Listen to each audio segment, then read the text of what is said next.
Ela entrou no carro errado, dormiu 40 minutos no banco traseiro de um estranho e acordou com o coração na garganta no bairro certo. Ele era dono de uma incorporadora com 90 milhões de faturamento. Estava parado numa rua do Brás, esperando um empresário que não apareceu. Ela era garçonete, ganhava menos de R$ 2.400 por mês e estava dormindo de pé fazia semanas. Até que o celular dela tocou no silêncio do carro, ele levantou as duas mãos devagar e disse apenas: "Fique à vontade, eu explico." Apoie o canal deixando seu like e comentário e vamos para a nossa história. Renato Cavalcante nunca imaginou que o cancelamento mais irritante de sua semana acabaria sendo o mais importante da vida. O Corolla preto estava estacionado na Rua Oriente às 23h40. Motor desligado, o reflexo dos letreiros do comércio noturno do Brás dançando no capô encerado. Do lado de dentro, o silêncio pesava. Não era o silêncio confortável de quem descansa. Era o silêncio comprimido de alguém que passou o dia inteiro produzindo e de repente não tinha mais nada para produzir. Renato olhou para o celular pela 10ª vez em 15 minutos. A mensagem do Ferreira estava ali desde as 22h. "Tive um imprevisto, precisamos remarcar." 4 palavras e um ponto final seco como um documento selado. Nenhum desculpa. Nenhum "quando você puder". Apenas a informação nua e o silêncio que ela gerava. Ele encostou a cabeça no apoio e fechou os olhos por um segundo. 41 anos, 150 funcionários, escritório no 22º andar da Faria Lima, com vista para o rio que ninguém mais conseguia ver de tanto prédio entre um e outro. 90 milhões de faturamento no último exercício fiscal. Uma planilha de metas para o trimestre seguinte com margem de crescimento de 18% projetada. E ali estava ele, num carro parado em frente a um prédio comercial no Brás, às quase meia-noite, esperando um empresário que não veio. Era esse o retrato. Era esse, pensou com a clareza impiedosa que só vem no cansaço. O retrato exato de uma vida que ele havia confundido com sucesso. Há 5 anos, desde o acidente, o trabalho havia deixado de ser uma escolha e virado uma necessidade biológica, como respirar ou comer. Enquanto havia reuniões, havia razões para acordar às 5h30. Enquanto havia metas, havia razões para não dormir antes da meia-noite. Enquanto havia problemas para resolver, havia dias inteiros para preencher sem que o silêncio da cobertura no Higienópolis encontrasse brechas para entrar. Lucas tinha babá. Lucas tinha motorista para a escola. Lucas tinha tudo, exceto um pai que ficasse sentado à mesa do jantar sem verificar o celular pelo menos 3 vezes durante a refeição. Renato sabia disso, sabia e continuava fazendo. Era mais fácil saber do que mudar, e havia anos que ele vivia nessa distância cômoda entre o reconhecimento e a ação. Estava olhando para o mapa no celular, traçando uma rota alternativa que desviasse do engarrafamento residual da Radial Leste, quando ouviu a porta traseira do Corolla abrir. O banco recuou levemente com o peso de alguém se acomodando. Ele virou para o espelho retrovisor por instinto e ficou parado. A mulher que havia acabado de entrar no carro tinha os olhos já meio fechados. O cabelo preso num coque que havia sobrevivido a um turno inteiro, mas que não sobreviveria mais meia hora. Mechas escuras escapando nas têmporas, um grampo perdido e esquecido atrás da orelha esquerda. Um avental dobrado no colo, branco com detalhes em verde escuro, levemente manchado de molho no bolso direito. As sapatilhas de trabalho, pretas, com a borracha do solado gasta em ângulo do lado de fora. O jeito de quem passa o dia inteiro girando no mesmo eixo entre mesa e cozinha, 8 horas seguidas, 12 horas, 18. Um caderninho espiral com a capa dobrada espremido no bolso do avental. A tinta da caneta espirrando levemente na capa de tanto uso. Ela encostou a testa no vidro frio da janela. e a respiração dela já carregava aquela cadência específica de quem estava escorregando para o sono antes mesmo de fazer a escolha consciente de dormir. Renato percebeu naquele instante, com uma clareza que o desconcertou, que já havia visto aquela mulher antes. Não conseguia situar imediatamente onde, mas havia algo no avental, algo no ângulo do queixo, encostado no vidro, que era familiar de uma forma que não era casual. Abriu a boca para falar. Fechou. Ela havia cruzado a linha entre o vigiar e o dormir, a respiração pesando devagar, os ombros cedendo milímetro a milímetro contra o encosto, como alguém que finalmente larga uma carga depois de horas carregando. Ele ficou parado por 30 segundos exatos. Não foi uma decisão refletida, foi a ausência dela. A percepção, lenta e quase física, de que aquele sono não era confortável nem leve. Era o sono de alguém que havia chegado ao limite absoluto e cedido, porque o corpo não pediu permissão ao orgulho. Os ombros dela carregavam uma tensão que não desaparecia nem com os olhos fechados. As mãos pousadas sobre o avental ainda preservavam o jeito de quem segura alguma coisa, uma bandeja, um prato, uma carga invisível que o turno inteiro havia cristalizado nos tendões.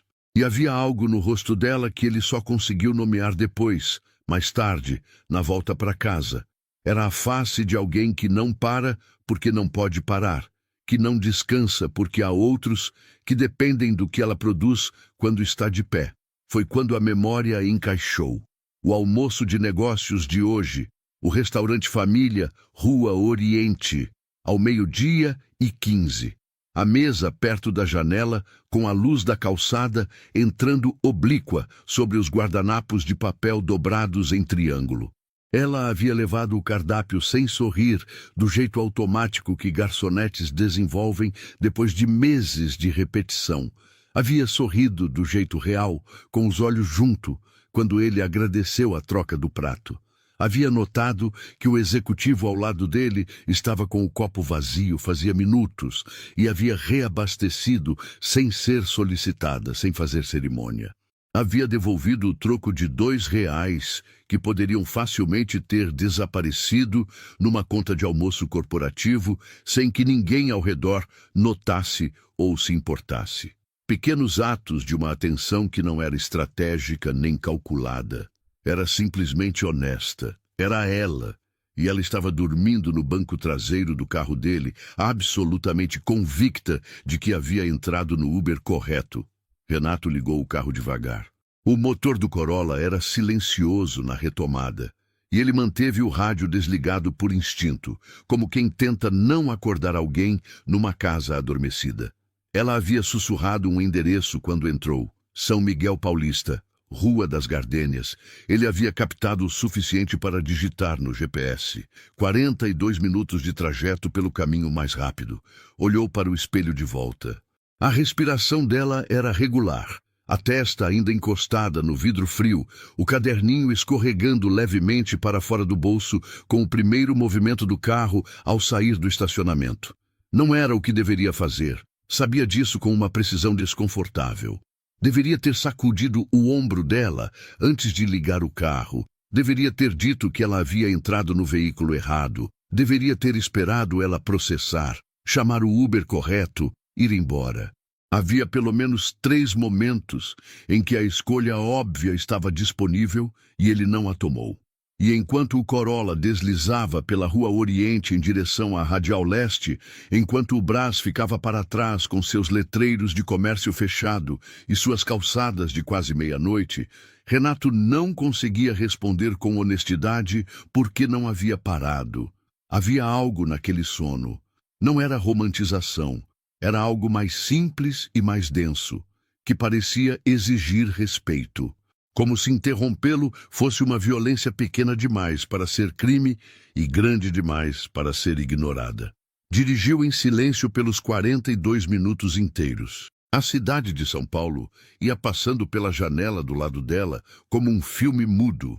Os postes da radial com aquela luz laranja que envelhece tudo que toca, o viaduto do Tatuapé com as pichações que o trecho de luz mal alcançava, os botecos abertos na Penha com 2 ou 3 clientes resistindo à hora, as ruas residenciais de São Miguel Paulista começando a aparecer com as casas de muros baixos e janelas apagadas, as árvores plantadas nas calçadas sem padrão nem critério, uma jabuticabeira enorme na esquina de uma rua sem nome, um cachorro deitado no meio da calçada com a soberania de quem sabe que ninguém passa mais a essa hora.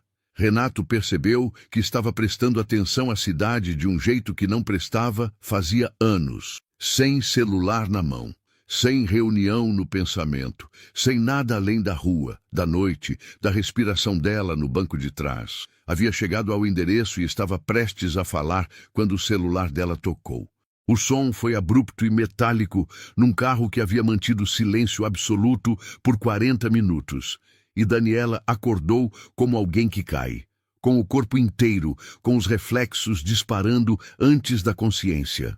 Sentou-se de golpe, virou o rosto, viu o interior do carro, que não era o Uber que havia pedido, viu o homem no banco da frente e o pavor instalou-se nela de uma forma física e imediata, a adrenalina subindo pelo peito como água gelada, a garganta fechando antes de abrir. Renato já havia levantado as 2 mãos antes que ela conseguisse falar, as palmas abertas, voltadas para o espelho, as mãos completamente visíveis, o corpo absolutamente imóvel. Parou o carro no acostamento com um movimento lento e deliberado, como quem manuseia algo que pode quebrar. E disse, com uma voz que ele estava controlando com todo o cuidado, mas que soava diferente aqui do que em salas de reunião. Soava genuinamente cautelosa, despida de qualquer autoridade que o cargo normalmente emprestava. Fique à vontade, eu explico. Ela respirou. Uma vez, 2. O coração estava batendo num ritmo que ela conseguia sentir na garganta, no pulso, nas pontas dos dedos. Mas o portão azul estava ali, a 3 metros do carro, o número 342 pintado na grade com tinta branca descascando nas bordas, a videira subindo pelo muro à direita com as folhas escuras no brilho fraco do poste. Era o endereço certo. Era a própria casa, o bairro certo, a rua certa, a calçada onde ela havia crescido. Renato alcançou o celular do console central com movimentos lentos e intencionais. Mostrou o aplicativo cancelado, o horário do cancelamento, o GPS com o trajeto que havia feito. Explicou, com frases curtas e sem ornamentos, que ela havia entrado no carro errado enquanto ele estava estacionado no mesmo ponto indicado pelo aplicativo dela, que havia tentado chamá-la e ela já estava dormindo profundamente antes de ele conseguir reagir, que havia dirigido até o endereço que ela havia dito ao entrar. Eu devia ter parado antes, disse.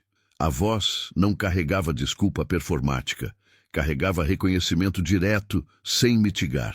Me desculpe. Daniela ficou olhando para ele por um momento que foi longo demais para ser desconforto e curto demais para ser conforto. O celular dela tocou de novo. A irmã. Ela atendeu, disse que estava bem, que explicava depois, desligou. Pegou o avental que havia escorregado para o banco. Pegou o caderninho, abriu a porta sem dizer nada e caminhou até o portão sem olhar para trás, os passos firmes na calçada úmida da garoa fina, que havia começado em algum momento do trajeto sem que ela percebesse. Entrou, fechou o portão. Do outro lado, Renato ficou. Não acelerou. Ficou com o motor em ponto morto olhando para a fachada do sobrado simples de 2 andares.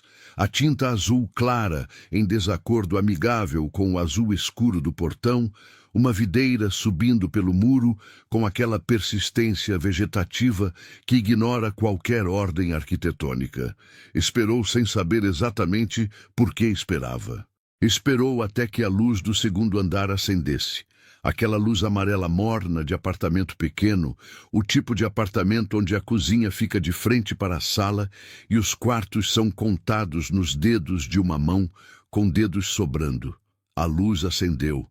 Ele ficou mais 20 segundos com os olhos nela. E então engatou a marcha e foi embora em direção à Faria Lima, ao 22º andar, ao silêncio da cobertura que Lucas já dormia e a babá já havia ido embora. Daniela não dormiu bem naquela noite. Não por medo. O medo havia durado menos de 1 minuto e havia se dissolvido completamente quando viu o portão da própria casa, a 3 metros do carro. Não era medo. Era outra coisa, mais difusa e mais persistente, que não tinha nome exato, mas que ficava voltando cada vez que ela fechava os olhos. O rosto dele no espelho retrovisor, captado naqueles segundos em que ela ainda estava processando onde estava e quem era aquele homem. O cansaço naquele rosto. Não era o cansaço de quem chegou tarde de uma reunião ou bebeu além da conta. Era o outro tipo de cansaço. O que não vem de fora, o que mora dentro e fica. Aquele que ela reconhecia porque passava anos tentando disfarçar o mesmo nos próprios olhos cada manhã antes de sair para o turno. Ficou olhando para o teto do quarto às 2 da manhã, com a mãe dormindo no quarto ao lado e a garoa batendo fino na janela. E pensou numa coisa que não conseguia largar. Ele havia esperado a luz acender antes de ir embora. 3 dias depois, Renato Cavalcante entrou no restaurante Família às 12h20 sem reunião marcada. Não havia planejado. Pelo menos era o que ele dizia para si mesmo durante os 40 minutos de deslocamento da Faria Lima até o Brás, numa quinta-feira com agenda razoavelmente livre, entre 11 e 2 da tarde, uma janela que ele normalmente preencheria com chamadas de retorno, e-mails represados, a revisão do contrato com a construtora de Campinas que o advogado havia enviado na véspera. Havia encontrado o endereço no recibo do almoço de negócios 3 dias atrás, guardado num bolso lateral da pasta que ele esvaziava toda sexta-feira com a disciplina de quem não tolera acúmulo. Dobrou o recibo em vez de jogar fora. Não se fez perguntas sobre o gesto. O restaurante Família era exatamente o que o nome prometia, sem nenhuma distância entre a promessa e a entrega. Mesas de fórmica branca com bordas prateadas, as cadeiras de plástico resistente em cores que não combinavam entre si, mas que ninguém havia decidido substituir por combinarem em espírito. Todas utilizadas, todas firmes, todas honestamente gastas. O cardápio plastificado, com as bordas amareladas pelo tempo, as opções escritas à mão numa fonte irregular, que não seguia nenhuma padronização, mas que era absolutamente legível. Cheiro de alho refogando em gordura quente desde a cozinha. O murmúrio das mesas do meio, onde operários e comerciantes do entorno almoçavam com aquela velocidade prática de quem tem hora para voltar ao trabalho. Uma televisão no canto, com o volume baixo, transmitindo um programa de auditório que ninguém estava assistindo. Ventiladores de teto girando com aquele ruído suave e constante, o tipo de som que depois de alguns minutos deixa de ser ruído e vira silêncio de fundo. Ele pediu a mesa que ficava perto da janela, a mesa onde havia almoçado 3 dias atrás. Daniela o viu antes que ele a visse. Estava saindo da cozinha com 2 pratos de filé acebolado quando ele entrou. Parou por um segundo no meio do salão, o peso dos pratos equilibrado nos antebraços, e sentiu algo que ela não saberia nomear se tentasse, algo entre o constrangimento e a curiosidade e uma terceira coisa sem nome que ficava no espaço entre os dois. Entregou os pratos na mesa 5. Voltou para a cozinha, ficou parada por 10 segundos com as costas apoiadas na parede de azulejo branco, enquanto o barulho da cozinha continuava ao redor. Respirou. Pegou o bloco de pedidos. Saiu. Não havia como evitar. Era a mesa dela. E havia algo ridículo em pedir para a colega cobrir uma mesa por causa de um homem que havia lhe dado uma carona não solicitada 3 dias atrás e que provavelmente havia esquecido o episódio inteiro na mesma semana. Ela se aproximou com a postura de quem vai anotar um pedido, o lápis já na mão, o bloco aberto. Renato a reconheceu antes que ela chegasse à mesa. Havia algo no jeito dela de caminhar pelo salão. Não era pressa, era precisão. Cada movimento com destino claro, sem energia desperdiçada, que era idêntico ao que ele havia observado 3 dias atrás e que agora havia observado por 40 minutos no espelho retrovisor. Ela tinha os olhos no bloco quando chegou à mesa, a caneta já posicionada no papel. "Boa tarde", ela disse, com o tom neutro e genuíno de profissional que trata cada cliente com atenção, sem tratar nenhum com familiaridade não solicitada. "Pode pedir." "Boa tarde", ele respondeu. Fez uma pausa. "Queria me desculpar de novo. Do outro dia."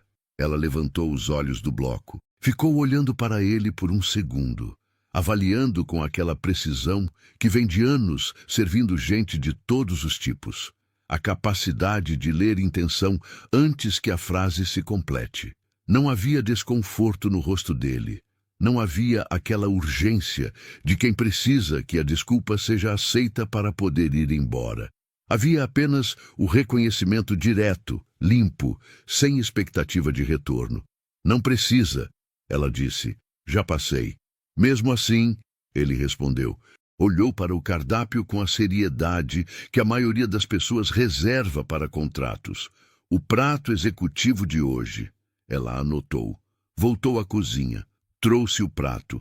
Arroz, feijão, frango grelhado, salada de folhas com tomate cereja cortado ao meio, uma rodela de limão encostada na borda do prato, com aquele cuidado pequeno que ninguém pedia, mas que ela fazia porque havia uma diferença entre servir e apresentar.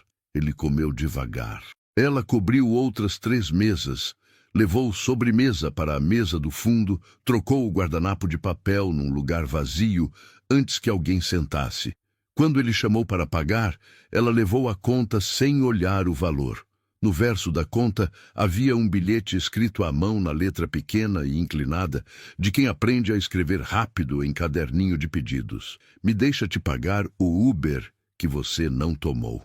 Daniela ficou olhando para aquela frase por 3 segundos no balcão do caixa.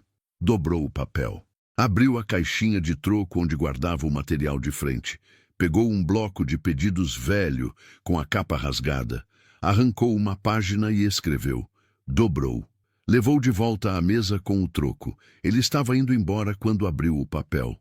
Ela não estava olhando. Ou pelo menos estava fingindo que não estava, enquanto limpava a mesa ao lado com um pano úmido que ela passou mais vezes do que precisava. O papel dizia, "Não foi culpa sua, mas obrigada." Renato ficou parado na calçada com aquele bilhete entre os dedos por um momento que durou mais do que deveria. O Brás ao 12:30 em volta dele.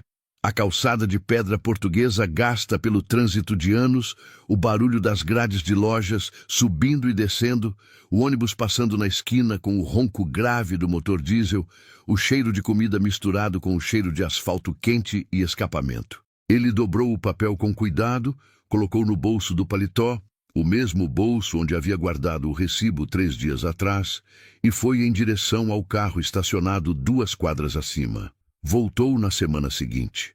E na semana depois, sempre no horário entre 11:30 e 1 da tarde, quando o movimento era menor e ela tinha brechas de 2 ou 3 minutos entre uma mesa e outra. Não havia desculpa para continuar voltando. As desculpas haviam se esgotado no segundo bilhete. E talvez fosse exatamente por isso que ele continuava.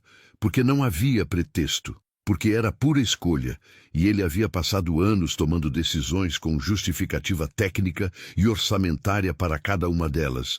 E havia algo estrangeiro e levemente vertiginoso em aparecer num restaurante popular do Brás, com 150 funcionários esperando e-mail de resposta só porque queria.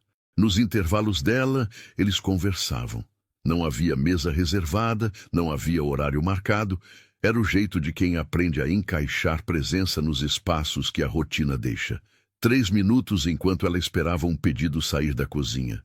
5 minutos enquanto o salão estava em ponto morto entre um turno e outro.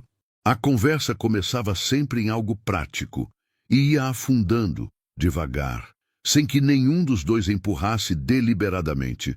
Ele perguntava algo sobre o restaurante. Ela respondia e fazia uma pergunta de volta. Ele respondia e a resposta abria uma porta que nenhum dos dois havia planejado abrir. Foi numa dessas conversas que ela descobriu sobre a esposa. Ele não contou com preâmbulo. Foi uma resposta direta a uma pergunta direta dela sobre por que ele almoçava sempre sozinho, sendo que claramente era o tipo de pessoa que tinha agendas cheias de gente. Ele disse que havia perdido a esposa há 5 anos e que desde então havia desenvolvido um talento muito específico para estar rodeado de pessoas sem estar presente. Disse isso sem melodrama, com a mesma precisão com que havia dito "me desculpe" na noite do carro, como quem nomeou a coisa pelo que era sem pedir que ninguém fizesse algo com aquela informação. Daniela ficou quieta por um segundo, o bloco de pedidos na mão, o salão ao redor deles, continuando com a normalidade ruidosa de horário de almoço. Não disse "sinto muito", disse "deve ser cansativo fingir estar presente o tempo inteiro", e voltou a trabalhar antes que ele precisasse responder. Renato ficou olhando para o espaço onde ela havia estado por um momento mais longo do que planejado. Não era "sinto muito", não era "que pena", era a coisa certa, nomeada do jeito certo, por alguém que reconhecia o padrão de longe, provavelmente porque havia passado por alguma versão do mesmo. Percebeu que queria saber qual versão. Percebeu que essa percepção era nova e ficou quieto com ela. Nas visitas seguintes, foi ela que falou. Não de uma vez, não num confessionário. Foi no jeito fracionado de quem conta uma história durante semanas, porque a vida não para você contar. Ele foi montando o quadro peça por peça. A mãe diagnosticada com Alzheimer em estágio inicial 2 anos atrás. O diagnóstico que havia reorganizado toda a estrutura da casa sem pedir licença. A irmã mais nova que cursava administração no turno da noite, com a mensalidade paga pela renda de Daniela, mais as gorjetas. O turno de 18 horas, no dia em que adormeceu no carro errado, acordou às 5 para cuidar da mãe antes de sair para o trabalho.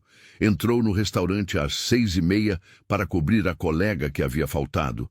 Saiu às 11:30 da noite, com os pés ardendo nas sapatilhas gastas nas bordas. Ela contava sem se vitimizar. Era narração, não apelo. Era o relato preciso de uma vida organizada, em função do que era necessário, não do que era desejado, com a dignidade intacta de quem escolheu cada um daqueles fardos conscientemente e não tinha intenção de fingir que eram leves, nem de dramatizar o peso deles.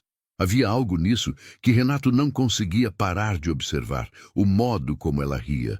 Não era o sorriso profissional que ela distribuía com igualdade generosa para todas as mesas. Quando ria de verdade, de uma coisa que ela havia dito e que tinha graça real, não graça de serviço, ria com o corpo inteiro, com os ombros levantando, com os olhos desaparecendo nas bordas, com um som genuíno que não pedia licença de ninguém para existir. Isso acontecia mesmo no meio de um turno longo, mesmo no dia em que ela havia chegado com olheiras que iam além do cansaço, mesmo nas tardes em que a cozinha havia errado 2 pedidos seguidos e ela havia resolvido ambos sem deixar que o erro chegasse à mesa. Pela primeira vez em anos, Renato se pegava pensando em alguém específico sem agenda envolvida. Foi numa quarta-feira de maio que o céu sobre o Brás fechou em 20 minutos, com a velocidade característica das tardes de outono paulistano, aquela transição sem aviso entre nublado e temporal que a cidade executa com brutalidade eficiente. A garoa fina das 11 da manhã virou chuva pesada às 2 da tarde e o transformador do quarteirão da Rua Oriente cedeu às 3:45 com um estrondo surdo que cortou a luz de toda a quadra. Sem luz, sem caixa, sem sistema. O restaurante Família fechou mais cedo por falta de condições de operação. Daniela estava na calçada às 4:20 com o avental dobrado na bolsa e a calçada transformada numa correnteza rasa que corria em direção à esquina. Sem Uber disponível, A demanda havia triplicado com a chuva, e o aplicativo mostrava 10 minutos de espera, que ela sabia que eram 20. O ônibus passava na Avenida Celso Garcia a 4 quadras, e as 4 quadras entre ela e o ônibus estavam se tornando, à vista, cada vez mais molhadas. O Corolla preto parou a 2 metros dela. O vidro do passageiro desceu. Renato a olhou da janela com aquela expressão que ela havia aprendido a ler nas últimas semanas. Não o rosto do empresário, não o rosto de quem está conduzindo uma negociação. O outro rosto, o que aparecia quando ele havia esquecido de manter o primeiro no lugar. Posso te dar carona? Ela ficou olhando para ele por um segundo. A chuva batendo no capô do carro, no asfalto, na calçada, no avental dobrado que ela estava segurando contra o peito, como se fosse proteção contra algo que não era a chuva. Estava calculando. Ela sempre calculava. Era o jeito que a vida havia ensinado. Desta vez, você está acordada para tomar a decisão, ele disse. A voz carregava algo que ela não havia ouvido nele antes naquelas semanas todas de almoços e conversas de intervalo. Tinha humor, seco, quase imperceptível, mas era humor. Pela primeira vez em anos, pensou ela sem saber por que pensava isso. Alguém havia encontrado o ângulo certo da situação e o havia entregue sem esforço aparente. Ela riu. Com o corpo inteiro, com os ombros levantando, com os olhos desaparecendo nas bordas, e entrou no carro enquanto ainda estava rindo. Renato não foi direto para São Miguel Paulista. Não havia planejado não ir. Simplesmente, quando chegou à esquina da Avenida Celso Garcia, havia uma padaria aberta com o letreiro amarelo refletindo no asfalto molhado, e ele reduziu a marcha antes de saber que havia decidido parar. Você comeu alguma coisa depois do fechamento? Ela não havia comido. A chuva havia cortado o turno antes do jantar dos funcionários. 10 minutos, ele disse. Era pergunta disfarçada de afirmação. A padaria São Cristóvão tinha aquele cheiro específico que é sempre igual em padarias de bairro. Pão saindo do forno misturado com café coado na hora, a umidade do dia de chuva entrando pela porta toda vez que alguém passava. As prateleiras de plástico com os pães embalados na frente e o balcão de frios ao fundo com os frios mal iluminados pela fluorescente que piscava de leve no canto. Uma mesa de fórmica perto da janela, 2 cadeiras de alumínio com assento de couro sintético que havia descascado nas bordas, mas que era sólido e firme. A atendente trouxe 2 cafés com leite em xícaras de porcelana branca, com a borda levemente lascada, e 2 pães de queijo numa cestinha de palha com guardanapo de papel dentro. Os pães ainda quentes, a casca levemente dourada e crocante por fora, moles por dentro, o cheiro do queijo que havia borbulhado no forno ainda presente. Ficaram ali por 40 minutos. Daniela falou sobre a mãe com uma abertura que a surpreendeu enquanto falava. Sobre o Alzheimer, não como diagnóstico clínico, mas como o processo específico e gradual de ver alguém que você conhece completamente sendo substituído por uma versão da mesma pessoa, que não reconhece o próprio reflexo. Sobre as manhãs em que a mãe acordava completamente lúcida e elas tomavam café juntas com a rádio ligada, e como esses momentos tinham um peso que os momentos normais não tinham mais.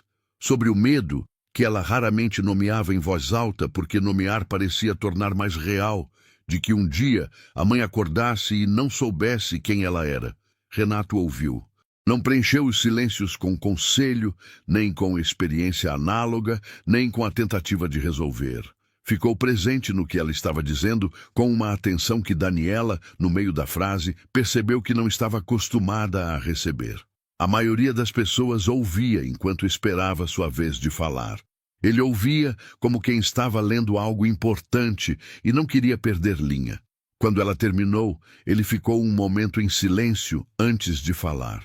Depois disse devagar, meu filho tem 11 anos e às vezes eu me pergunto se ele vai lembrar de mim ou só vai lembrar do motorista que me substituía.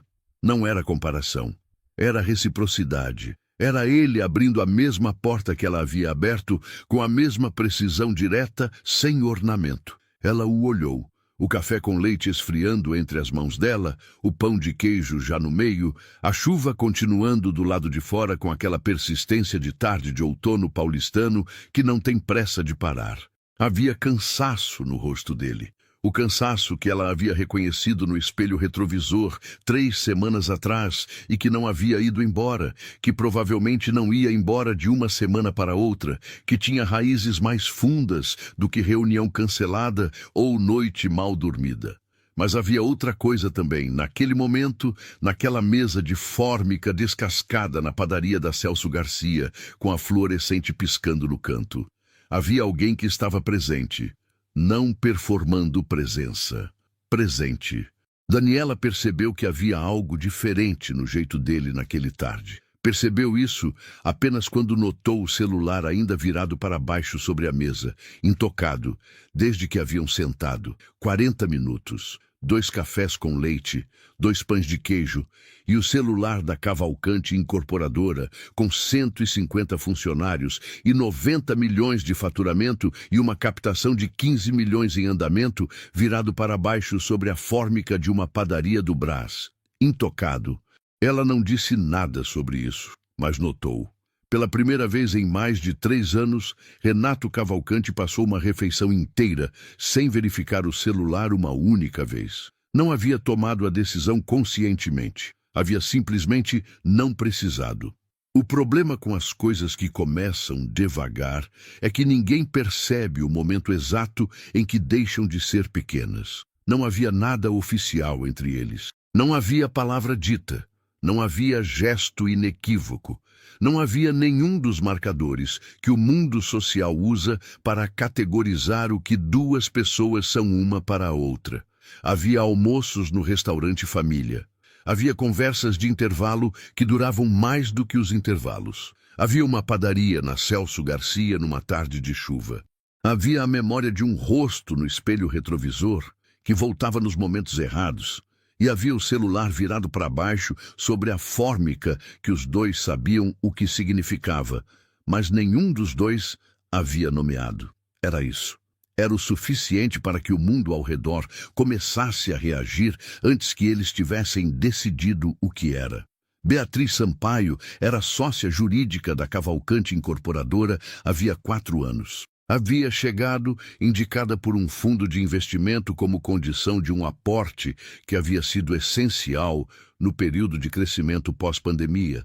Havia ficado porque era competente com uma precisão que Renato respeitava de forma genuína e havia desenvolvido ao longo desses 4 anos um interesse por ele que ela expressava com a sofisticação de quem foi treinada para não deixar nada em evidência. Convites para jantares de negócios que poderiam ser interpretados como jantares de negócios. Mensagens às 22 horas sobre contratos que poderiam ter esperado até amanhã. A atenção calculada de quem está jogando com paciência de longo prazo. Renato havia notado. Havia ignorado com a mesma delicadeza com que ela havia avançado. Nunca confrontando, nunca respondendo, simplesmente não pegando nenhum dos ganchos que ela lançava. Beatriz soube sobre Daniela de um jeito que Renato não havia antecipado. Pelo motorista do carro que a incorporadora mantinha para deslocamentos de Renato nos dias de evento. O motorista havia esperado Renato numa quinta-feira na Rua Oriente por 40 minutos, enquanto ele almoçava no restaurante Família, e havia mencionado o restaurante, sem malícia nenhuma, numa conversa de corredor com a assistente de Beatriz na semana seguinte. Beatriz havia feito a conexão com a eficiência de quem passa os dias lendo contratos, identificando o que não está escrito com tanta precisão quanto o que está. O que ela fez com aquela informação foi pequeno no gesto e largo no alcance. Não foi uma acusação, não foi uma fofoca explícita, foi uma menção lateral num almoço com 2 diretores do Conselho Consultivo, a frase embalada em preocupação razoável. O Renato está muito distraído ultimamente. Anda frequentando um restaurante popular no Brás com uma certa regularidade. Espero que esteja bem. era suficiente. No mundo do Conselho Consultivo da Cavalcante Incorporadora, onde a maioria das comunicações importantes acontecia no espaço, entre o que era dito e o que era deixado suspenso no ar, era mais do que suficiente. A notícia chegou ao conselho 3 dias depois, já com a forma que as histórias adquirem quando passam por camadas de interpretação. Renato está namorando a garçonete do Brás. Era a versão circulando, com aquela precisão reducionista que transforma qualquer pessoa em sua ocupação quando a intenção é diminuir. O timing era o pior possível. A Cavalcante Incorporadora estava no meio de uma captação de 15 milhões de reais com um fundo imobiliário de Belo Horizonte, processo que havia levado 6 meses de negociação e que dependia de uma due diligence de imagem que incluía a avaliação do perfil público da liderança. O diretor financeiro Márcio Henrique enviou uma mensagem para Renato numa sexta-feira às 6 da tarde, com o tom cuidadosamente neutro de quem está sinalizando o problema sem querer ser o portador oficial da má notícia. Precisamos conversar sobre contexto de captação na semana que vem. Tem surgido algumas perguntas sobre visibilidade pública. Renato leu a mensagem no escritório, na poltrona de couro preto, que ficava de frente para a janela, com vista para o Rio Pinheiros. Ficou olhando para a mensagem por um tempo que foi mais longo do que ela merecia. Não era difícil de decodificar. Havia passado anos aprendendo exatamente aquela linguagem de gestão de risco embrulhada em eufemismo corporativo. Sabia o que as perguntas sobre visibilidade pública significavam. Sabia quem havia feito as perguntas e por quê. Sabia o custo de 15 milhões em risco por causa de almoços num restaurante de fórmica branca no Brás. O que ele fez a seguir foi o tipo de coisa que homens como ele fazem quando o sistema que construíram ao redor de si começa a pedir alguma coisa em troca. Não foi uma decisão consciente e declarada, foi uma sequência de omissões. Cancelou o almoço de segunda-feira com uma mensagem para a assistente redirecionar a agenda. Cancelou o de quarta com um imprevisto de obra que era tecnicamente verdadeiro porque havia sempre algum imprevisto de obra em andamento quando se precisa de um. Não respondeu à mensagem que ela havia enviado na quinta-feira perguntando se estava tudo bem. Não era mensagem de tom íntimo, era apenas a pergunta direta de alguém que havia notado a ausência de padrão. E o não responder era um tipo de resposta que ele sabia que ela saberia interpretar. Daniela interpretou.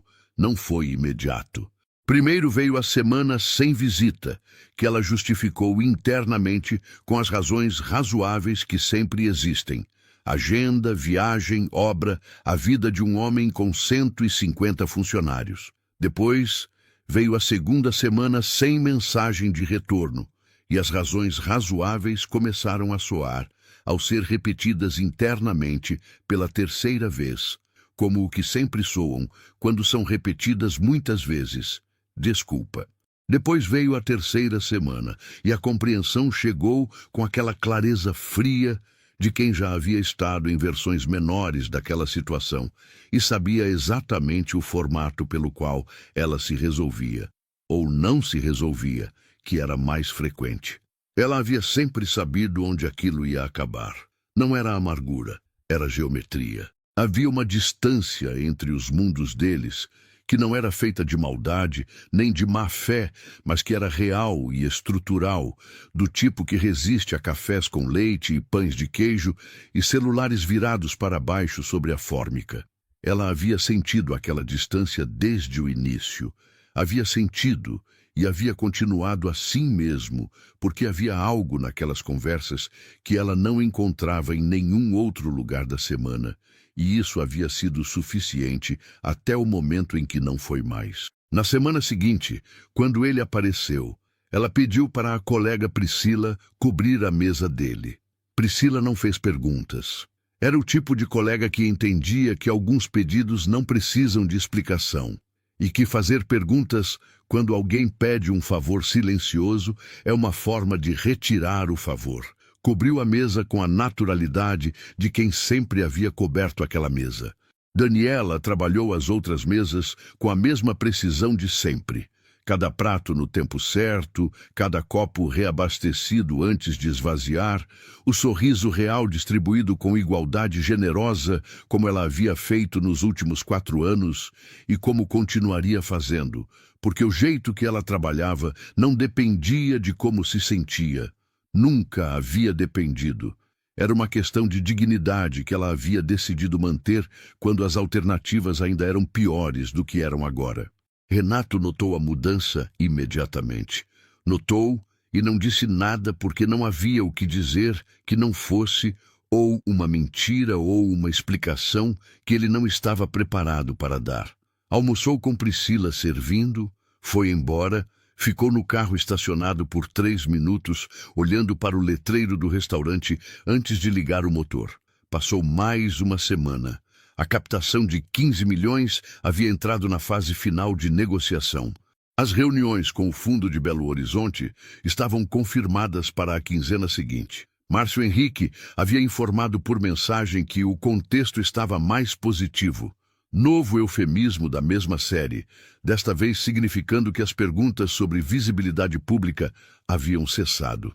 Renato leu a mensagem no escritório, na mesma poltrona de couro preto com vista para o rio, e ficou olhando para ela com uma sensação que não tinha nome, mas que ocupava o peito do jeito que certas coisas ocupam quando você as reconhece, mas ainda não decidiu o que fazer com elas.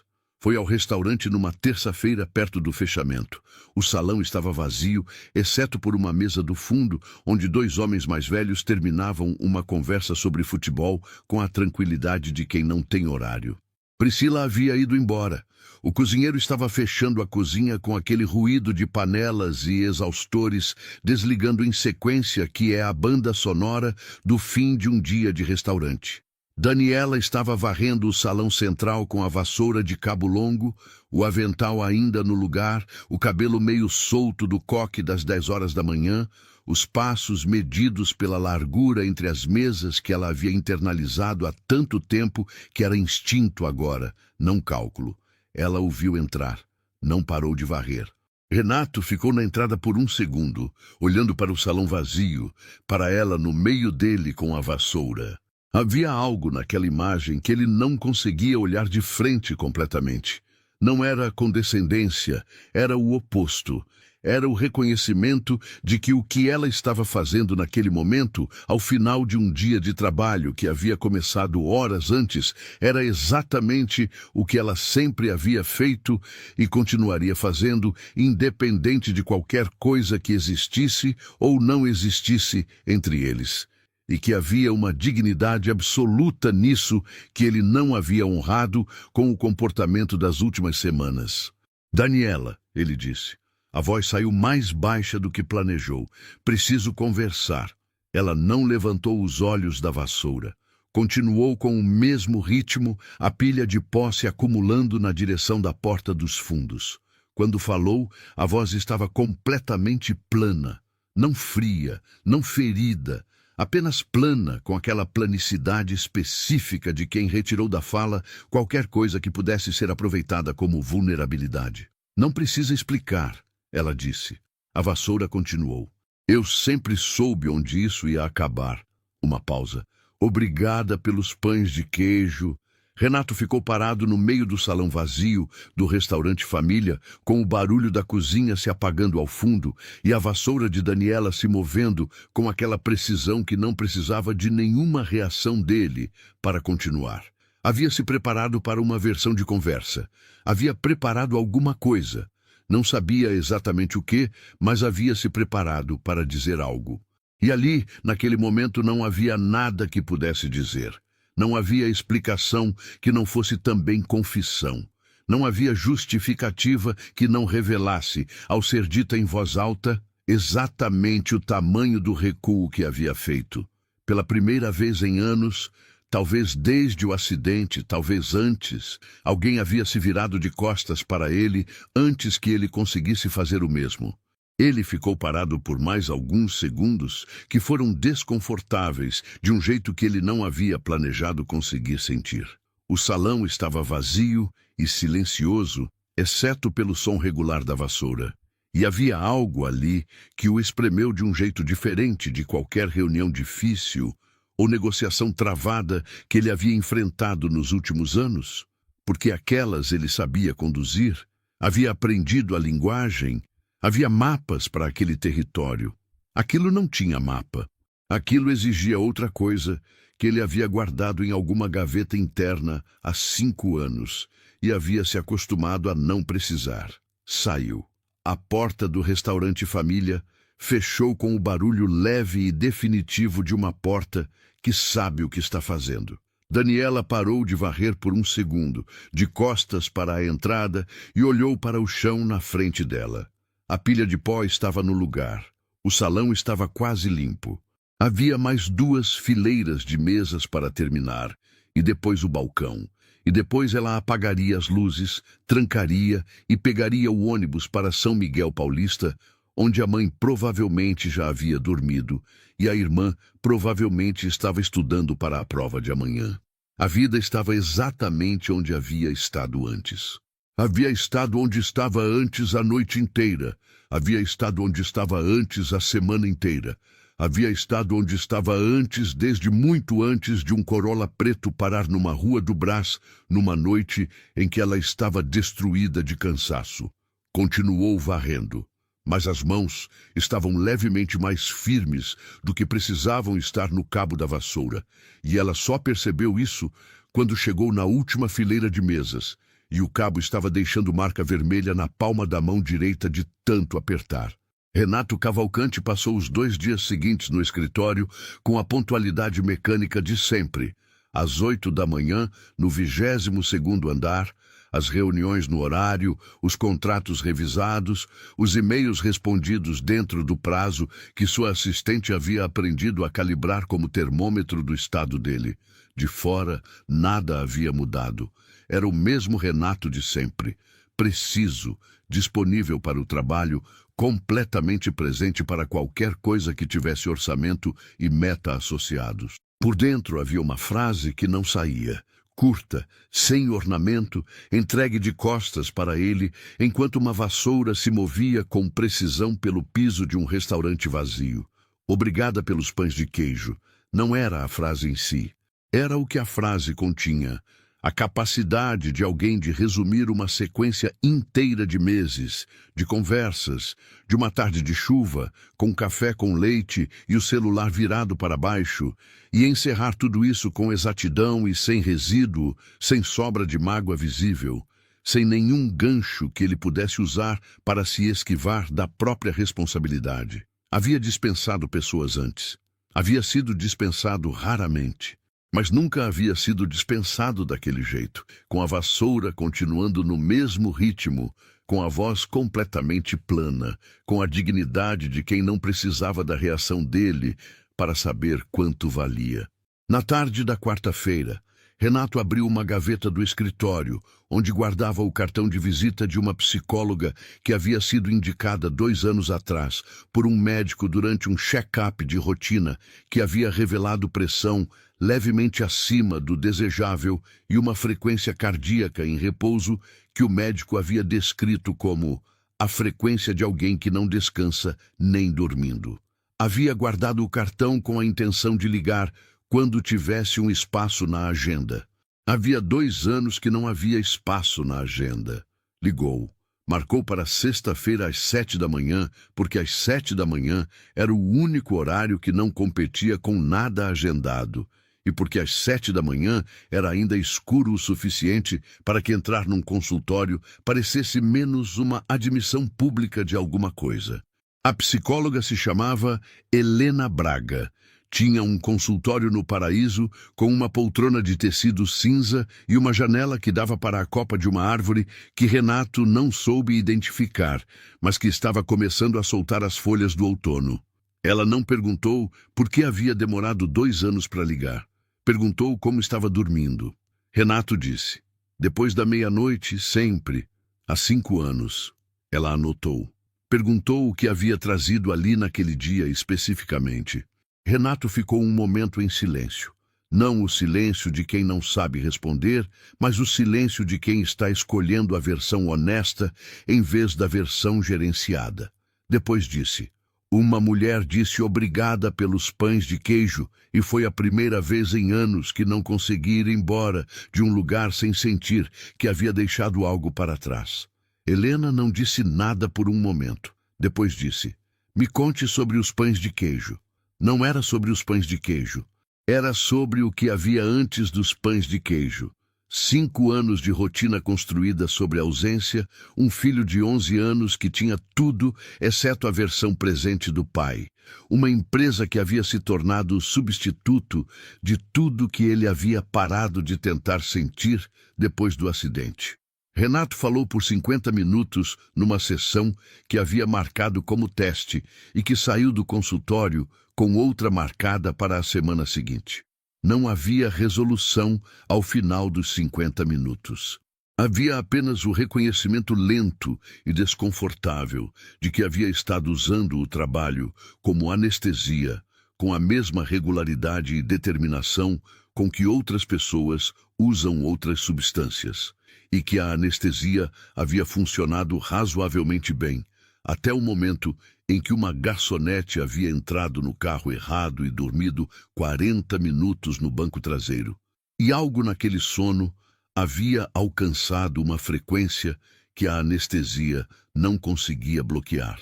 Helena disse perto do final: o que você acha que está com medo de sentir? Renato ficou olhando para a copa da árvore pela janela, as folhas do outono caindo devagar no vento da manhã. Tudo, disse. Era a resposta mais honesta que havia dado em anos. Foi na semana seguinte que levou Lucas ao restaurante família. Não havia planejado especificamente. Havia combinado um jantar fora com o filho numa quarta-feira. Uma dessas promessas que ele fazia com as melhores intenções e que às vezes cumpriam e às vezes não cumpriam, dependendo do que o dia havia colocado no caminho, e que Lucas havia aprendido a receber com a cautela prática de uma criança de 11 anos que havia sido decepcionada vezes suficientes para desenvolver um sistema de esperança calibrada. Desta vez, havia cumprido. Havia deixado o escritório às 6:30, havia buscado Lucas no apartamento com a babá, havia perguntado onde o filho queria jantar. Lucas havia encolhido os ombros com aquele gesto universal de 11 anos que significa tanto indiferença genuína quanto a tentativa de não querer mais do que vai receber. Você decide, disse. Renato disse que queria ir a um lugar no Brás. Lucas olhou para ele com aquela expressão avaliativa que as crianças têm quando percebem que os adultos ao redor estão fazendo alguma coisa por razão não declarada. Não perguntou. Entrou no carro. O restaurante família às 7 da noite tinha um movimento diferente do almoço, mais tranquilo, as mesas com famílias em sua maioria, crianças menores do que Lucas disputando espaço com adultos que conversavam por cima de suas cabeças, o cheiro da cozinha agora com frango assado e calabresa ao invés do frango grelhado do horário do almoço. Lucas olhou ao redor com a curiosidade discreta de uma criança que foi criada em apartamento de cobertura e que está calibrando com a inteligência prática dos 11 anos o que fazer com um ambiente que é diferente do que está acostumado sem ser ameaçador. É legal aqui, ele disse com a sinceridade casual de quem não está tentando agradar ninguém. Daniela estava no turno. Renato a viu antes de sentar. Estava de costas para a entrada, anotando o pedido de uma mesa próxima à cozinha, o cabelo preso no mesmo coque, o avental no lugar. Sentiu algo apertar levemente no peito que não era exatamente desconforto. Era o reconhecimento de que havia tomado a decisão certa ao vir, e que a decisão certa nem sempre é a decisão confortável, e que havia passado anos escolhendo o confortável com tanta disciplina que havia esquecido como a outra opção se sentia no corpo. Sentou-se com Lucas. Pediu o suco de laranja natural para o filho e o café para si mesmo antes que alguém chegasse à mesa. Foi Lucas quem pediu, com a voz firme de quem foi ensinado a ser claro em pedidos, a uma garçonete diferente que havia chegado primeiro. Quando Daniela virou para cobrir as mesas do setor e os viu, ela ficou parada por um segundo. Não muito, não o suficiente para que Lucas notasse, mas o suficiente para que Renato notasse que ela havia notado. Depois caminhou em direção à mesa deles, com a mesma postura de sempre, o bloco na mão. Boa noite, ela disse. A voz estava profissional, igualmente distribuída entre os dois. Boa noite, disse Renato. Boa noite, disse Lucas, levantando os olhos do cardápio com aquela atenção direta e sem filtro que crianças têm antes de aprenderem que olhar demais para alguém é considerado descortesia entre adultos. Você é garçonete aqui há muito tempo? Daniela olhou para ele com algo que não era apenas a atenção profissional de quem atende cliente. Era o olhar genuíno de quem acabou de ser surpreendido por uma pergunta que não esperava. 4 anos, ela disse. E você gosta? Lucas perguntou com a seriedade de quem está fazendo uma pesquisa legítima. Ela considerou a pergunta por um segundo, de verdade, não por cerimônia. Gosto, disse. É cansativo, mas gosto das pessoas. Lucas assentiu com a satisfação de quem recebeu uma resposta honesta. Meu pai gosta de trabalho, mas não gosta das pessoas, ele disse, com a naturalidade de quem está simplesmente organizando informação em voz alta. Renato abriu a boca. Fechou. Daniela olhou para ele por um breve segundo, e nos olhos dela havia algo que ele reconheceu como o início de um sorriso que ela estava contendo com esforço profissional. O que você vai querer? Ela perguntou para Lucas, o lápis posicionado no bloco. Lucas pediu o macarrão ao sugo com queijo ralado na lateral. Renato pediu o prato executivo. Ela anotou e foi embora sem olhar para ele de novo. Lucas assistiu ela ir e depois olhou para o pai com aquela expressão avaliativa de sempre, a mesma que havia usado no carro quando Renato havia dito que queria ir a um restaurante no Brás sem motivo declarado. Pai, Lucas disse, enquanto bebia o suco de laranja com a seriedade com que crianças de 11 anos bebem suco quando estão prestes a dizer algo importante. Você gosta dela? Não era pergunta.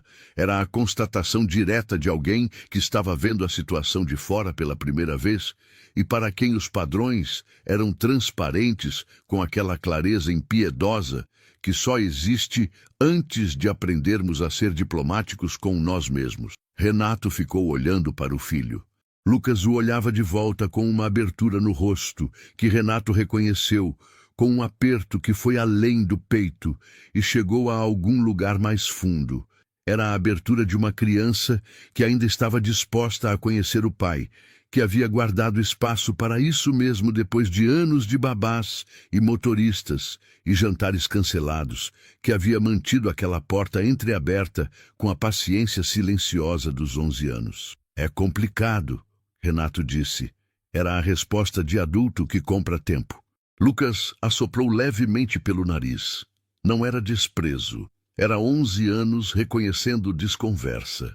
Complicado é quando você não quer, ele disse com a sabedoria simples e devastadora de quem ainda não aprendeu que as coisas são mais difíceis do que parecem. Quando você quer, você acha um jeito. Renato ficou olhando para o filho por um momento longo. O macarrão chegou e a conversa foi para outros territórios. A escola, um colega que havia quebrado o braço numa aula de educação física, um jogo de videogame que Lucas queria para o aniversário que ainda estava há 3 meses. Mas a frase ficou. Ficou na mesa entre eles, enquanto comiam, ficou no carro na volta para o Higienópolis, ficou na cobertura quando Lucas foi dormir, e Renato ficou na varanda com o café esfriando na mão, olhando para as luzes da cidade que pulsava lá embaixo com a indiferença produtiva de sempre. Quando você quer, você acha um jeito. Havia passado 2 semanas encarando o que havia feito. Não o que havia feito a Daniela, especificamente, mas o que havia feito a si mesmo. A omissão havia revelado alguma coisa que ele não havia conseguido ver enquanto estava dentro dela. Havia recuado no momento exato em que havia algo real em jogo. Havia deixado o sistema pressionar no ponto preciso em que precisaria de coragem para não ceder. Havia escolhido os 15 milhões e a aprovação do Conselho e a opinião de Beatriz Sampaio, com a automaticidade de quem não está mais tomando decisão, está apenas deixando o mecanismo rodar. Era exatamente o que havia feito nos últimos 5 anos, com tudo o que importava. Era exatamente o que Lucas havia acabado de nomear, sem saber que estava nomeando, com 11 anos e uma frase curta sobre querer e achar um jeito. Foi à terapia na sexta-feira seguinte, e na sexta depois, e na sexta depois dessa. Não havia transformação instantânea.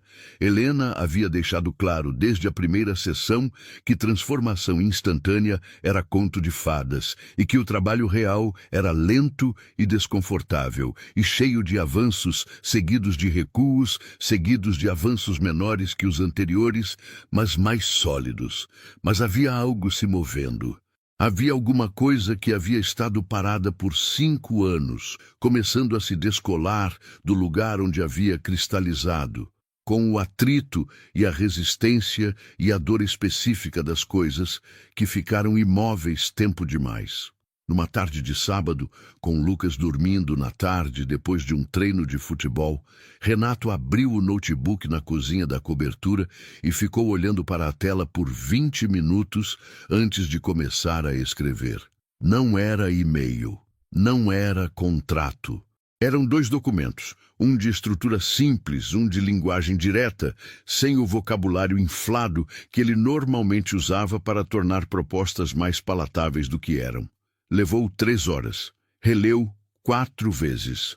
Mudou 2 cláusulas porque eram condescendentes no tom. Ajustou os valores porque o primeiro número havia sido baixo, com a lógica equivocada de quem ainda estava pensando em caridade em vez de reconhecimento. Imprimiu. Dobrou. Colocou num envelope que não selou. Apareceu no restaurante Família, numa quinta-feira próximo do fechamento, pela segunda vez, no horário em que o salão estava quase vazio, e as luzes da cozinha já começavam a se apagar em sequência. Desta vez, não havia vassoura. Daniela estava fechando o caixa. As notas organizadas em pilhas que ela contava com a atenção mecânica de quem já fez aquilo centenas de vezes. Ela o viu entrar. Não chamou a colega para cobrir. Esperou. Renato caminhou até o balcão. Colocou o envelope sobre o fórmica sem falar. Ela olhou para o envelope, olhou para ele. "O que é isso?" "2 documentos", ele disse. "Você pode ler aqui. Leva o tempo que precisar." Ela abriu o envelope com o cuidado de quem aprendeu que papéis têm consequências, que assinar sem ler é um luxo que não existe na sua realidade. O primeiro documento era uma proposta de patrocínio da Cavalcante Incorporadora para a reforma do espaço físico do restaurante Família. Equipamentos de cozinha, pintura, troca do sistema elétrico, sem contrapartida publicitária, além de uma placa discreta. Assinado pelo setor jurídico, com todas as cláusulas legíveis. O segundo era um contrato de consultoria de atendimento ao cliente para Daniela Ferreira. Análise e treinamento de equipes de atendimento em empreendimentos da incorporadora. Remuneração de R$ 3.800 mensais. Carga de 20 horas semanais, exercidas preferencialmente no turno da manhã, com flexibilidade de horário, documentada em cláusula específica. Ela leu o primeiro documento até o final. Leu o segundo do início ao fim. Releu 2 cláusulas. Ficou em silêncio por um momento com os papéis sobre o balcão, as mãos pousadas na fórmica de cada lado deles. Levantou os olhos. "Por que consultoria de atendimento?" ela perguntou. A voz era direta, sem hostilidade, mas com a precisão de alguém que precisa entender o que está sendo proposto antes de qualquer outra coisa. Renato respondeu sem desviar. "Porque você trata cada pessoa que entra aqui como se fosse a única no mundo. Porque você notou que o executivo ao meu lado estava com o copo vazio, antes que eu notasse. Porque você devolveu R$ 2 de troco que ninguém teria pedido de volta. Porque isso tem valor de mercado real. e eu demorei muito tempo para agir como se tivesse. Ela ficou olhando para ele, depois olhou para os documentos de volta. A cláusula 5 do segundo contrato diz: sujeito à avaliação trimestral de desempenho, com critérios a serem definidos em comum acordo. Isso precisa ter os critérios especificados antes da assinatura, não depois. Renato ficou parado por um segundo e então disse: você está certa. Sem hesitar, sem mitigar. Posso ajustar isso antes que você assine. Ela olhou para ele com algo que havia mudado levemente. Não era aprovação, não era ainda, era reconhecimento. A diferença entre alguém que traz uma proposta esperando que ela seja aceita pelo gesto e alguém que traz uma proposta disposto a que ela seja negociada de igual para igual. A cláusula 8 também, ela disse. Exclusividade de 20 horas não pode se estender para horas adicionais sem remuneração separada. Concordo, ele disse. Ela pegou a caneta que havia estado usando para fechar o caixa. Fez 2 círculos nos trechos que havia mencionado. Devolveu os documentos para ele. Quando você trouxer a versão revisada, eu leio de novo. Não era assim. Não era ainda. Era a abertura exata que a situação merecia. Cautelosa, justa, absolutamente nos termos dela. Era Daniela Ferreira negociando um contrato com a mesma atenção com que havia sempre feito cada coisa que havia feito naquela vida. Com cuidado, com integridade, sem pressa de chegar a um lugar antes de saber exatamente o que estava assinando. Renato recolheu os documentos, colocou de volta no envelope. Então ficou um segundo parado no balcão, sem o envelope como motivo para estar ali, com apenas ele mesmo e o que havia vindo dizer além dos documentos, que era a coisa que os documentos não conseguiam dizer sozinhos, e que ele havia passado semanas aprendendo, na poltrona cinza do consultório da Helena, como dizer sem transformar em discurso. Eu recuei, ele disse, simples, sem moldura. Recuei quando não devia ter recuado, e a razão foi covarde, e eu sabia que era covarde enquanto estava fazendo. Não tenho desculpa para isso. O salão estava em silêncio. A última luz da cozinha havia apagado, o ruído dos exaustores havia cessado, restava apenas a luz fria do balcão e o murmúrio da rua lá fora e a cidade de São Paulo, fazendo o que a cidade de São Paulo sempre faz às 10 da noite, que é continuar existindo com brutalidade indiferente ao que qualquer pessoa específica dentro dela está sentindo ou decidindo. Daniela ficou olhando para ele por um tempo que foi honesto. Não foi curto demais para ser descarte, nem longo demais para ser teatral. Foi o tempo de alguém que está olhando para alguma coisa de verdade e decidindo o que fazer com o que está vendo. Eu sei, ela disse. Pausa. Obrigada por dizer. Não era perdão, não era promessa. Era o reconhecimento exato do que havia sido dito, devolvido com a mesma precisão com que havia sido entregue, sem sobra, sem déficit, com a honestidade direta de alguém que não infla nem diminui nada que recebe. Renato percebeu enquanto saía, a coisa mais difícil de encontrar no mundo que ele havia construído ao redor de si mesmo. Alguém que respondia ao que você havia realmente dito, não ao que era conveniente ouvir. O contrato revisado chegou 3 dias depois por e-mail. O setor jurídico havia trabalhado nas alterações com a rapidez que Renato normalmente reservava para questões de captação, não para contratos de consultoria de 20 horas semanais. A cláusula 5 agora listava 8 critérios de desempenho específicos, mensuráveis, com metodologia de avaliação acordada por escrito antes do início de cada trimestre. A cláusula 8 estabelecia remuneração adicional por hora acima da carga contratual, com valor fixo e não negociável a cada renovação. Havia uma terceira alteração, que Daniela não havia pedido, mas que estava ali. A cláusula 12, adicionada por iniciativa do próprio Renato, que estabelecia o direito de rescisão por qualquer das partes, sem justificativa nos primeiros 90 dias, com pagamento integral do período proporcional.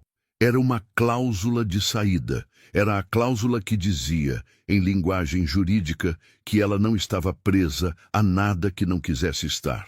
Ela leu o e-mail na mesa da cozinha do apartamento de 45 metros quadrados em São Miguel Paulista, às 6h20 da manhã, com a mãe ainda dormindo no quarto ao lado e o café passando na cafeteira de plástico que chiava levemente no último minuto antes de terminar. Leu o contrato 2 vezes, releu a cláusula 12 uma terceira vez. Ficou olhando para a tela por um momento com o café esfriando na xícara e a cidade de São Paulo começando a fazer aquele ruído de motor e buzina e ônibus que era a trilha de todos os dias desde que ela havia chegado a São Paulo com 22 anos e uma mochila com 3 mudas de roupa e um número de telefone de uma prima que morava em Guarulhos. Respondeu o e-mail com 4 palavras. Posso assinar amanhã. A assinatura aconteceu no próprio restaurante Família, sobre a mesa de fórmica perto da janela, antes do início do turno, com o dono do restaurante como testemunha informal. Um homem de 62 anos, chamado Seu Antônio, que havia começado o estabelecimento com a esposa 30 anos atrás e que olhou para o contrato sobre a mesa e depois para Daniela e depois para Renato com a sabedoria calada de alguém que já viu muita coisa passar pela frente daquele balcão. Não disse nada. Assinou como testemunha onde Renato pediu, foi para a cozinha, mandou sair 2 cafés sem que ninguém pedisse. Não foi nenhum dos 2 que mencionou o que existia além dos documentos. Não naquele momento. Os documentos eram reais, o trabalho era real, a remuneração era real, e havia uma clareza importante em deixar que cada coisa fosse exatamente o que era antes de pedir que fosse também outra coisa. Daniela começou a consultoria na segunda-feira seguinte. O primeiro projeto foi uma análise do processo de atendimento em 2 empreendimentos comerciais da Cavalcante, que estavam com índice de satisfação abaixo da meta. Um condomínio empresarial em Santo André e um centro de conveniências em Osasco. Ela foi aos 2 no mesmo dia, acompanhada de uma analista do setor de operações que havia recebido a instrução de mostrar tudo sem filtro. Voltou para casa com 12 páginas de anotações escritas no mesmo caderninho espiral de capa dobrada que carregava no bolso do avental, e com uma clareza sobre o que estava errado em cada um dos 2 lugares, que a analista, que havia trabalhado naqueles empreendimentos por 2 anos, disse em voz alta que não havia conseguido nomear, naquele nível de precisão, em 2 anos de relatórios internos. O relatório que Daniela entregou na quinta-feira tinha 11 páginas. Renato leu na sexta pela manhã. Releu 2 sessões. Encaminhou para o diretor de operações com uma linha de texto. Implementar. Prioridade máxima. O diretor de operações, que tinha MBA em gestão empresarial e 14 anos de mercado, leu o relatório e não disse nada sobre quem havia escrito. Disse que era o diagnóstico mais preciso que havia recebido sobre aqueles empreendimentos desde a inauguração. Disse que algumas das soluções propostas eram óbvias em retrospecto e completamente invisíveis em prospecção, que era exatamente o tipo de perspectiva que sistemas internos perdem quando ficam tempo demais olhando para si mesmos. Renato ouviu isso na reunião de segunda-feira e sentiu algo que não era orgulho, era mais específico do que orgulho.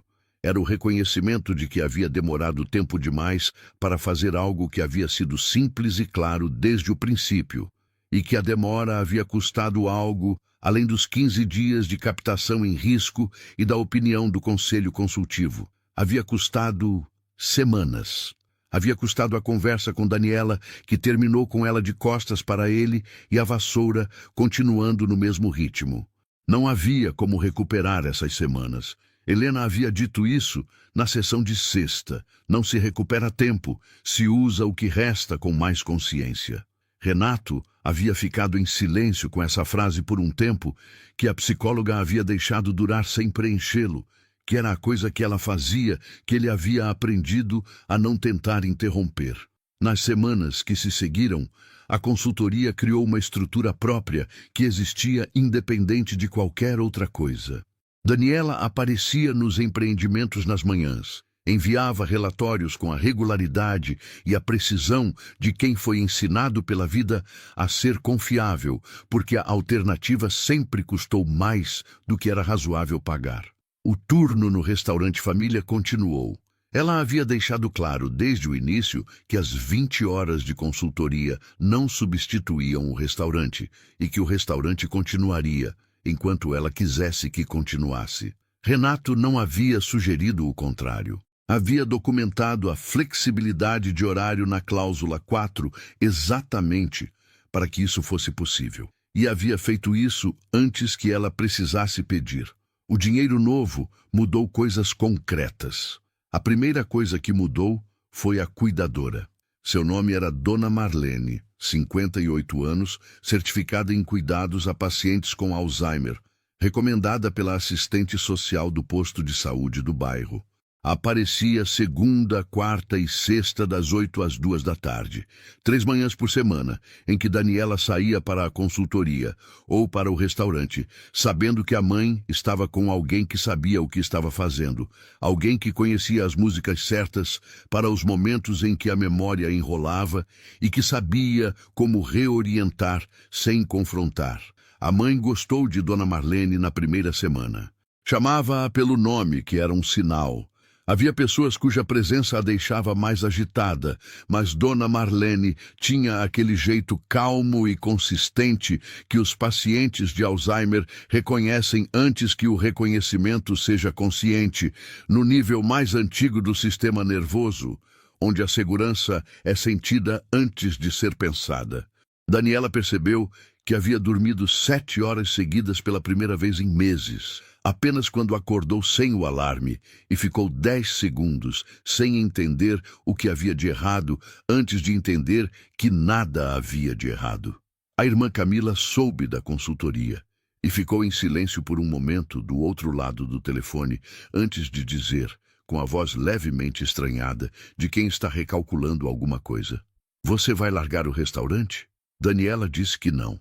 Camila ficou em silêncio de novo. Depois disse: "Você está bem?" Daniela riu, com o corpo inteiro, com os ombros levantando. "Estou", disse.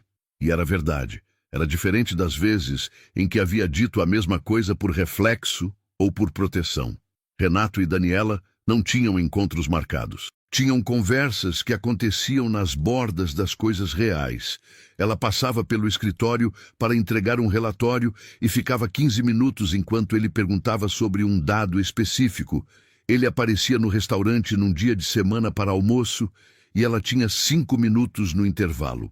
Havia algo deliberado nessa estrutura não declarada.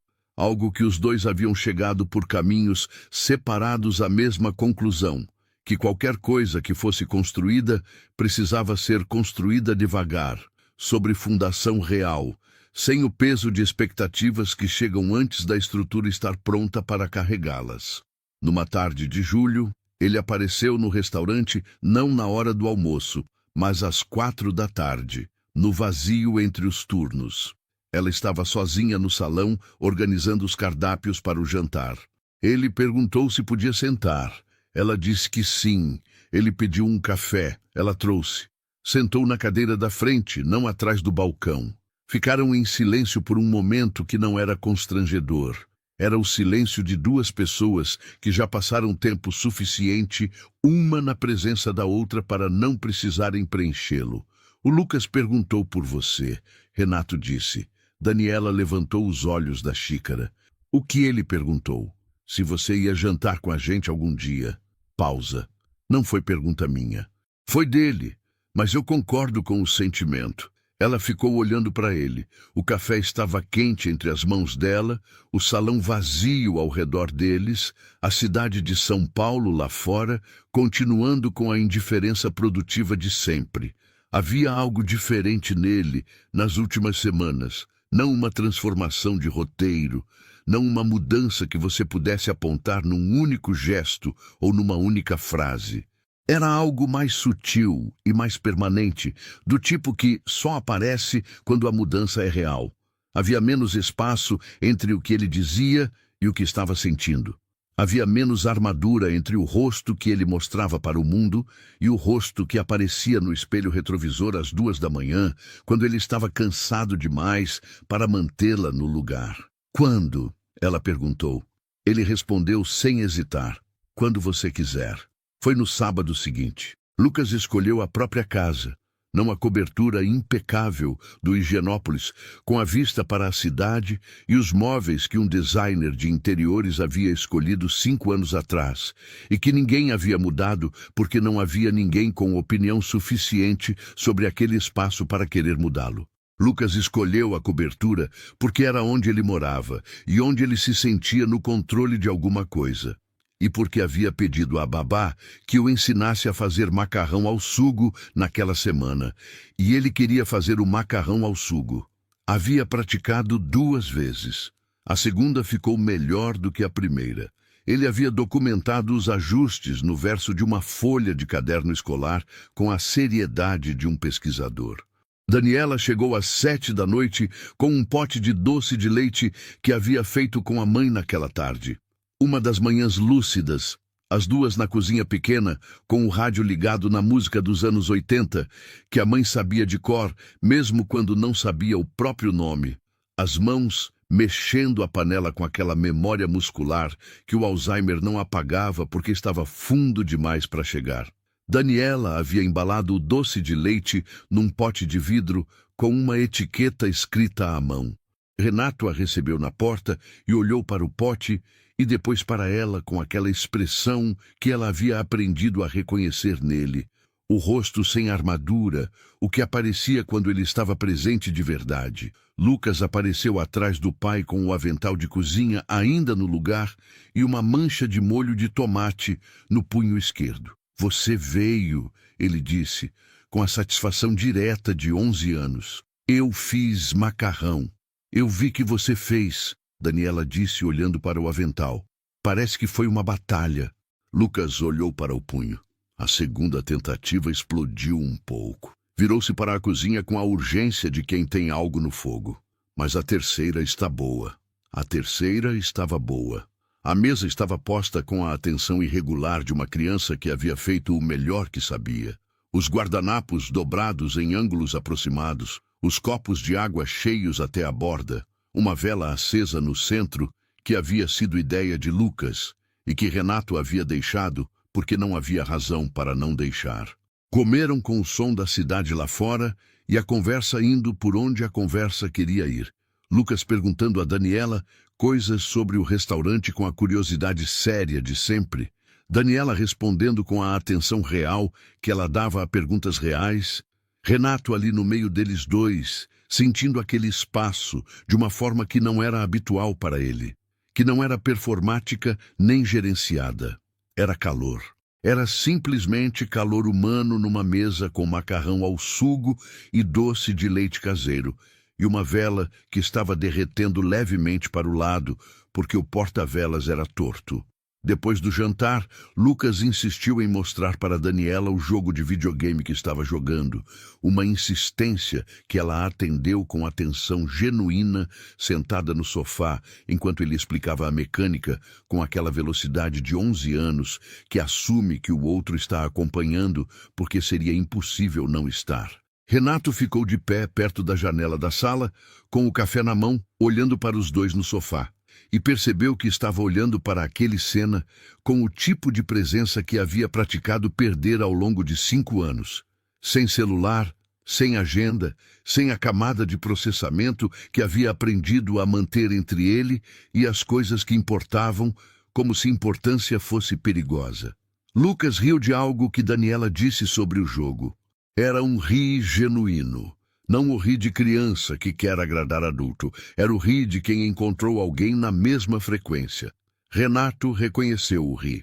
Era o mesmo que havia visto no salão do restaurante Família num dia de semana menos cheio, com o corpo inteiro, com os ombros levantando. Daniela percebeu que ele estava olhando. Olhou de volta por um segundo, rápido, e havia no olhar dela algo que não era mais cautela. Era algo diferente, mais quieto, mais fundo. Era a expressão de alguém que ainda não tinha certeza de tudo, mas que havia parado de ter medo de não ter certeza. Os meses seguintes foram assim, construção lenta sobre fundação real. Não havia declaração grandiloquente. Não havia momento cinematográfico de ruptura com o passado e entrada triunfal em algo novo. Havia a cuidadora na segunda, quarta e sexta. Havia os relatórios entregues no prazo com a qualidade que havia se tornado referência interna na incorporadora. Havia Lucas fazendo a lição de casa às vezes na mesa do restaurante família, no horário entre turnos, quando a escola terminava mais cedo. Havia Renato deixando o escritório antes das 7, em 3 dias da semana. Não porque havia prometido, mas porque havia decidido que a lacuna entre o que sabia que deveria fazer e o que fazia havia custado tempo suficiente e que era hora de parar de pagar. Havia sessões com Helena às sextas-feiras. Havia a descoberta gradual, às vezes desconfortável, de que o silêncio da cobertura não era ameaça quando ele parava de tentar preenchi-lo com trabalho. Era apenas silêncio. Era o silêncio de uma casa que tinha vida dentro dela e que podia ter mais. Numa noite de agosto, Renato verificou o horário antes de dormir. Eram 23h12. Ficou olhando para aquele número por um momento com a clareza quieta de alguém que reconhece um marco sem fazer cerimônia. Colocou o celular de lado. Apagou a luz. Pela primeira vez em mais de 5 anos, Renato Cavalcante dormiu antes da meia-noite. Quando alguém no círculo de negócios perguntava a Daniela como havia conhecido Renato, ela respondia sem cerimônia, sem editar para tornar mais palatável ou mais romântico do que havia sido. Entrei no carro errado num dia que eu estava destruída de cansaço. Foi a melhor decisão que não tomei. As pessoas geralmente riam. Ela deixava rirem. Sabia que a história tinha graça de fora. Sabia que de dentro era outra coisa. Era o peso específico de um avental no colo, as sapatilhas gastas nas bordas, a testa encostada no vidro frio de uma janela enquanto São Paulo passava lá fora, e um homem que poderia ter parado antes e não parou, e depois parou quando não deveria, e depois voltou quando era mais difícil voltar do que não voltar.